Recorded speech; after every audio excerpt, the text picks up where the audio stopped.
You know the deal, right? Getting the skills for a great career often feels like it means you have to take on a mountain of debt. But what if it didn't have to? We're about to dive into a really fascinating analysis of a job training model that kind of flips the entire system on its head, creating a debt-free path to a skilled career. So, this is the question that millions of Americans are wrestling with every single year. You want the training, you need the skills, but does that automatically mean you have to sign up for years and years of debt payments? For a lot of people, it really feels like there's no other choice. And let's put a number on it. This is what that choice often looks like.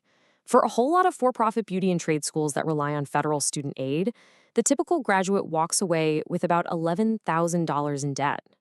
I mean, that's a pretty big hole to dig out of, right at the start of your career. And here's where things get really dangerous. You've got that $11,000 debt, but it's often paired with a starting salary that might only be $16,000 a year. This is what people are talking about when they say the debt-to-earnings crisis. The cost of getting the skill just doesn't line up with the immediate payoff. But what if there's a completely different way to approach this whole thing? This analysis puts forward a pretty radical idea.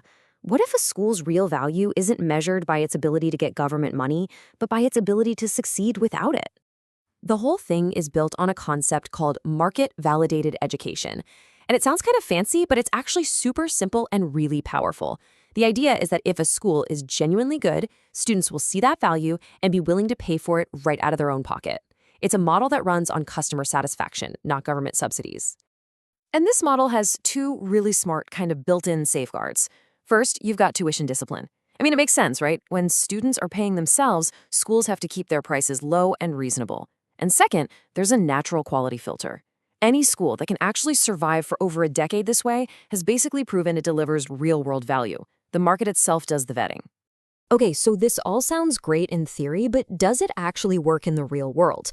Well, let's get into the case study that's at the heart of this research, the Louisville Beauty Academy, or LBA. It's been operating on this exact model for about a decade. And just look at this. The difference in cost is, honestly, it's staggering. For a cosmetology license, students at LBA are paying around $6,000. Compare that to $15,000 or even $20,000 at schools that take federal aid. We're talking a savings of up to 75%. And a big reason for that is they avoid all the crazy high administrative costs that come with those government programs. Now, this is where it gets really cool. LBN calls their approach the double scoop economic advantage, which I love. It's because their students get a financial benefit not just once, but twice. It's this 1-2 punch that gives them a massive head start. So here's the first scoop. Just by choosing this lower cost model, the average student saves about $12,000 right off the bat. That's $12,000 that stays in their pocket instead of going to tuition and loan payments. And then here's the second scoop. Because LBA's model is so focused on efficiency, their graduates often get into the workforce 3 to 6 months sooner than their peers. And that extra time on the job, that can easily mean an extra $8,000 or even more in their very first year. So you add those two scoops together, and this is what you get. A total financial swing of about $20,000 in the graduate's favor in their very first year. They start their careers with zero debt and with more earnings in their pocket. That is a total game changer for someone's financial future. But the impact, it doesn't just stop with the individual student. Not at all.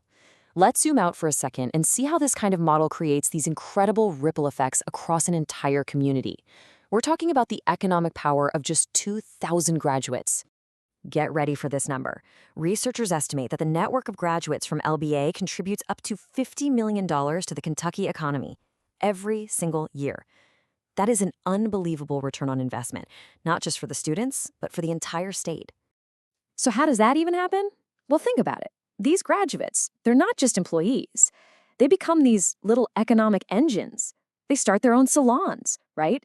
Which means they're renting commercial space, they're paying local and state taxes, they're buying supplies, and they're spending their own paychecks at other local businesses. It's this amazing, virtuous cycle of economic growth, and it's all sparked by a debt-free way of learning. All right, so what does this all mean for the bigger picture? Well, the success of a model like this gives us a totally new blueprint. It really challenges policymakers to rethink how we even define and support quality education in the first place. So here it is, side by side, you're really looking at two completely different philosophies. On the left, you've got the standard subsidy model, which so often leads to crazy high tuition and a ton of debt. But on the right, you have this self-sustaining model, which is forced by the market to be affordable and efficient, creating a debt-free path for its students. And that brings us to this final, really powerful question. Right now, our system uses government accreditation as the main stamp of approval for a school. But this research suggests that maybe there's a much better way to measure quality.